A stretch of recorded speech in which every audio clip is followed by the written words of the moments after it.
permasalahan dalam pembangunan nasional yang pertama adalah kesenjangan pembangunan antar daerah.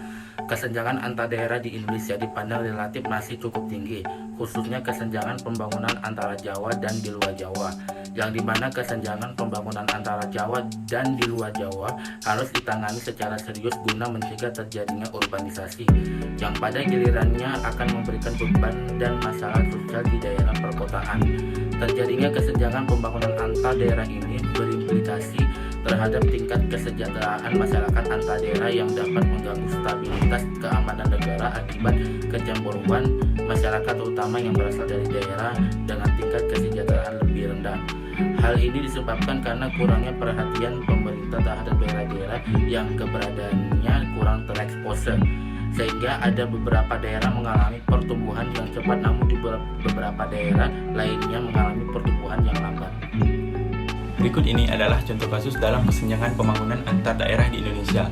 Pembangunan infrastruktur di Indonesia masih belum merata dan masih terpusat di Pulau Jawa yang dihuni 59% di antara total populasi serta menempati sekitar 7% luas daratan Indonesia. Menurut survei Kementerian Pekerjaan Umum dan Perumahan Rakyat dengan indikator Indeks Daya Saing Infrastruktur PUPR, Papua konsisten berada di peringkat terbawah dengan skor 50,13 dan berada di bawah rata-rata nasional yang memiliki skor 67,04. Indeks daya saing infrastruktur sendiri dibangun oleh indikator kualitas infrastruktur, ketersediaan air minum yang layak, kepemilikan rumah, indeks kawasan pemukiman yang tidak kumuh, dan perkotaan, serta kesediaan akses sanitasi yang layak. Provinsi Papua merupakan salah satu provinsi terkaya di Indonesia dengan luas wilayahnya lebih 3 kali luas Pulau Jawa. Ditambah jumlah penduduk yang masih sedikit dengan kekayaan alam yang begitu kaya dan belum dimanfaatkan secara maksimal, seperti hasil hutan, perkebunan, pertanian, perikanan, dan pertambangan. Hal ini disebabkan karena belum adanya jaringan infrastruktur seperti jalan yang memadai yang dapat menghubungkan antar wilayah di Papua. Sudah menjadi hal umum, kualitas sarana dan prasarana infrastruktur di daerah Papua masih tertinggal jauh dibandingkan dengan daerah yang berada di Pulau Jawa. Salah satu alasannya adalah topografi dan relief keadaan alam yang tidak bersahabat untuk pembangunan infrastruktur, khususnya di darat.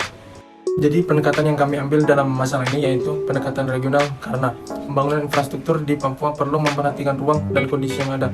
Maka dari itu Papua memerlukan otonomi khusus yang dimana ada pemberian kewenangan yang lebih luas bagi provinsi dan daerah Papua untuk mengatur dan mengurus diri sendiri di dalam kerangka NKRI.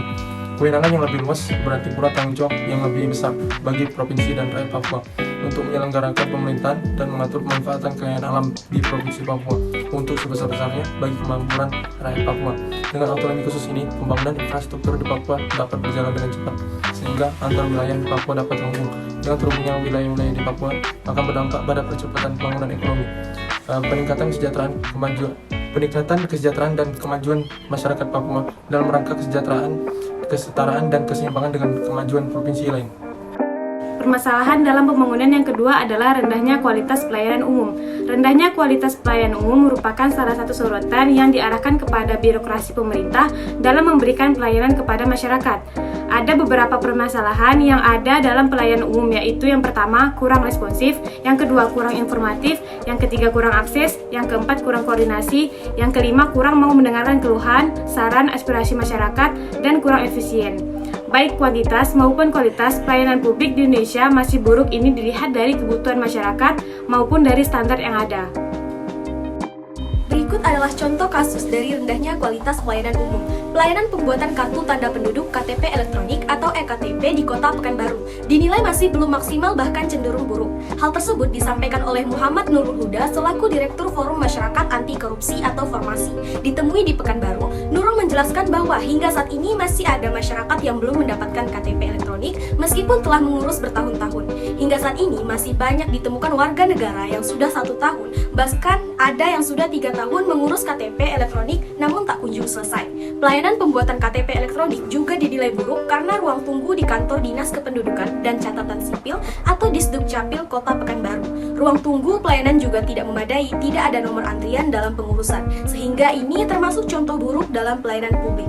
Ada masalah serius dalam pembuatan KTP elektronik di kota ini. Dengan buruknya pelayanan ini, Nurul mendesak agar Wali Kota Pekanbaru bisa memperbaiki tata kelola pelayanan publik, khususnya pengurusan KTP elektronik. Ia meminta Wali Kota Pekanbaru perlu segera memperbaiki pelayanan publik terhadap warga masyarakat untuk mendapatkan KTP elektronik. Tidak mungkin juga setiap saat warga membawa surat keterangan atau suket kependudukan tanpa kejelasan kapan KTP elektroniknya selesai.